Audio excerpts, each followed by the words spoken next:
Here's something that will surprise no one. Biker gangs have secrets. What may be a shock is the type of secrets they keep. You would fully expect a leather lockdown of the location of the bodies of those two teenagers or the name of their meth connection in Reno. But bikers have other secrets, some of them unexpected. These previously unearthed behind-the-scenes rules keep those MCs in line while they slop around in hog heaven. It's the only way to keep a bunch of lawless types in line and accountable to someone. Bikers are thought of as having the ultimate amount of freedom. No job, no rules, nobody telling them what to do. But that is simply not true. They have jobs and rules just like everybody else, and if they aren't followed, bad things can happen. But don't tell anyone. Here are 10 things the biker bad boys keep under wraps. Ownership society. The whole Me Too movement hasn't exactly made its way to biker culture yet. Perhaps give it another 100 years. MCs actually consider women to be property, a tangible thing that can be shared or even given away without any thought to what it might do to the female in question. It is not uncommon for biker women to be passed around from rider to rider until they're used up and left somewhere to pick up the pieces of their broken life.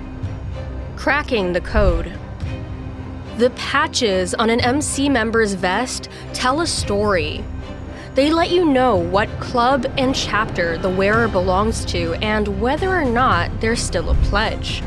But a more secretive system of numbered patches goes even deeper by letting others know that the wearer has committed certain acts. For instance, it's well known that the number 13 signifies that the bearer likes taking drugs and, more than likely, also distributes them. These outlaws play by the rules. Motorcycle clubs are very strict when it comes to their organizational structure. Much like a corporation, MCs operate under exacting rules and regulations meant to keep a bunch of outlaw types in line, and it works. They have board meetings and follow the rules of succession.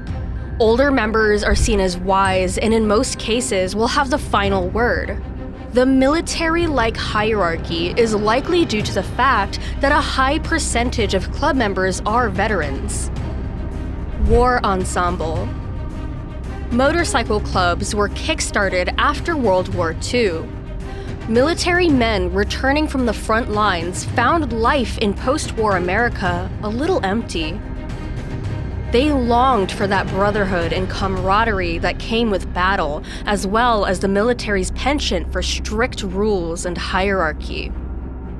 MCs became safe havens for veterans who couldn't easily integrate back into society after witnessing the horrors of war. And just like when you serve your country, club members are expected to follow orders. Just like Fight Club. What happens within an MC is nobody else's business.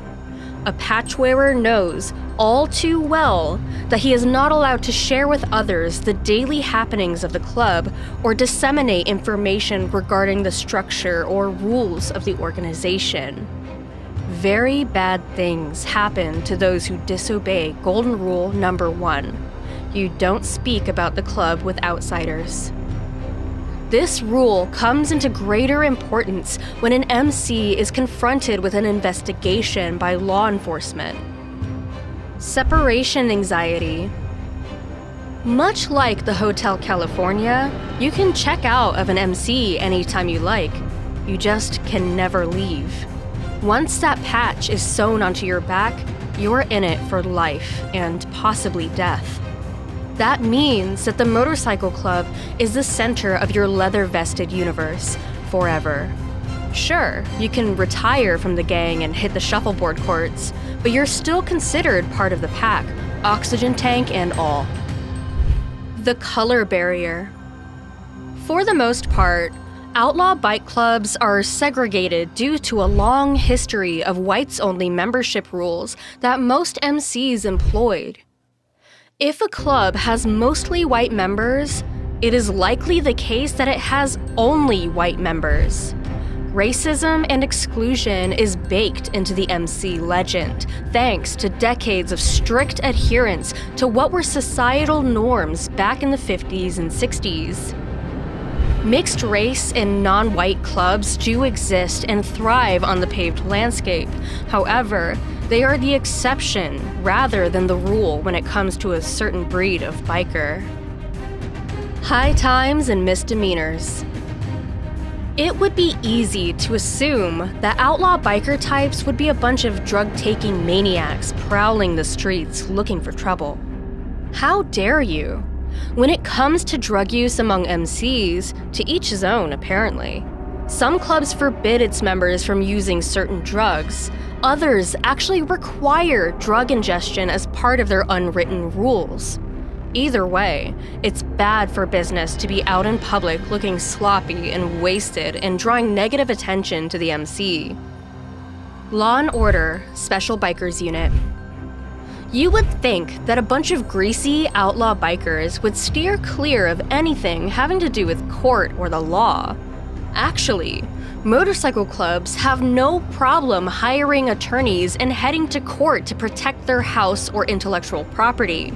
Hell's Angels successfully sued Disney for using their name in the film Wild Hogs.